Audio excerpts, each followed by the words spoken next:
आज हम देखेंगे कि एक banyan ट्री, ओके, ये banyan ट्री एक क्यों many years, लाइक 500 years तक जिंदा रहते हैं। ठीक है, वो और भी बहुत दिन ये रहेंगे। ठीक है, तो इसका हम पूछते हैं, तो ये क्यों इतना दिन तक जिंदा रहते हैं और कोई भी विदाउट एनी फर्टिलाइजर, कोई भी फर्टिलाइजर हम यहाँ पे देते भी नहीं है, फिर भी ये बहुत दिन तक जिंदा रहते हैं। ठीक है, और मगर ये देखिए, हम अगर कोई भी मेज क्रॉप, कोई भी क्रॉप अगर ग्रो करेंगे, ठीक है, अगर मान लीजिए मेज क्रॉप अगर ग्रो कर रहे हैं, तो क्या होगा, इसको हमें फर्टिलाइजर देना पड़ेगा फॉर फॉर देयर ग्रोइंग।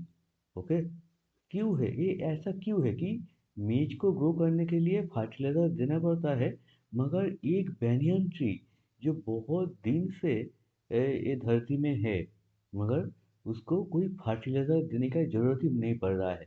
वो क्या कोई खाना नहीं खा रहे हैं, वो क्या न्यूट्रिएंट न्यूट्रिएंट वो नहीं ले रहे हैं, तो यहाँ पे कारण क्या है, कौन सा रीजन है जिससे ये सब न्यूट्रिएंट लेता है, ये बढ़ता है, फूलता है, फिर भी यहाँ पे कोई फर्टिलाइजर का जरूरत नहीं है। ये क्वेश्चन क्यों है, ये क्वेश्चन का आंसर क्या है, समझ में आ गया आपका क्वेश्चन क्या है। क्वेश्चन है कि banyan tree, how the banyan trees live for 500 years without fertilizer, and the reverse way on the other hand, कि मेज में हमें ग्रो करने के लिए फर्टिलाइजर देना पड़ता है, विदाउट दैट ये फ्रूट नहीं होगा, अच्छे से ग्रोथ नहीं होगा, ये क्यों है। ठीक है, आज वो डिस्कस करेंगे। देखिए, हम्म, कि एक एक ये मान लीजिए एक बेनियन ट्री है, ठीक है, ये बहुत दिन से ऐसा ग्रो हो रहा है।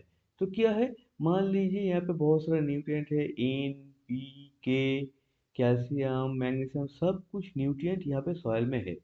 वो क्या कर रहा है, ये अपटेक कर रहा है, रूट से अपटेक कर रहा है।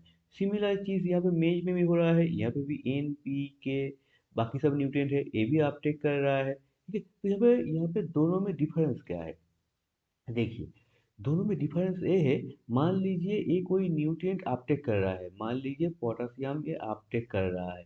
ठीक है, पोटासियम अपटेक कर रहा है, तो क्या होगा, ये पोटासियम पहले इसका रूट से इसका स्टेम में जाएगा, उसके बाद फिर कहाँ पे जाएगा, ये यहाँ पे लीफ में जाएगा। मान लीजिए ये लीफ है, ये लीफ में आके यहाँ पे रहेगा, समझ में आ गए, यहाँ पे आके रहेगा।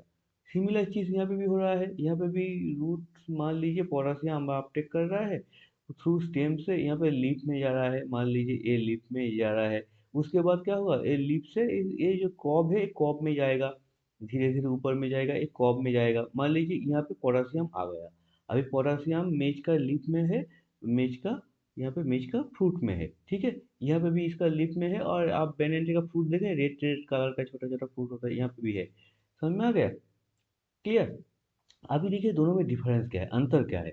देखिए कि यहाँ पे जो पोटासियम है, वो क्या होगा, जब लीफ फॉल होगा, लीफ फॉल होगा, मान लीजिए यहाँ पे लीफ फॉल हुआ है, यहाँ पे लीफ फॉल हुआ है। ठीक है, तो क्या होगा, इसके बाद इसका डिकम्पोजिशन होगा, डिकम्पोजिशन के बाद जो पोटासियम यहाँ पे है, वो क्या होगा, फिर से मिट्टी में आ जाएगा।